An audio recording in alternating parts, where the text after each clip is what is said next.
colonists in Boston seemed on the edge of revolt, crowded together as they were on what was almost an island joined to the mainland by a spit of land known as Boston Neck.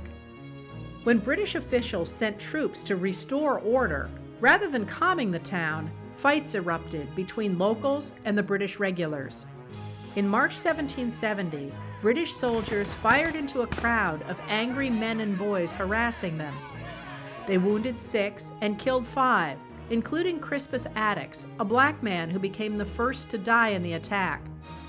Paul Revere's instantly famous engraving turned the fight into the Boston Massacre. Parliament removed the British troops to an island in Boston Harbor and got rid of all but one of the new taxes, the one on tea, keeping the issue of taxation without representation on the table. Then, in May 1773, Parliament gave the East India Tea Company a monopoly on tea sales in the colonies, thus establishing Parliament's right to impose a tax. In response, local leaders posted a citizen guard on Griffin's Wharf to make sure tea could not be unloaded. On December 16, 1773, men dressed as indigenous Americans boarded 3 merchant ships. They broke open 342 chests of tea and dumped the valuable leaves overboard.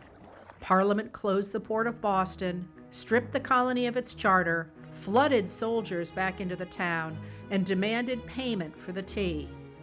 Colonists promptly organized the Massachusetts Provincial Congress and took control of the colony.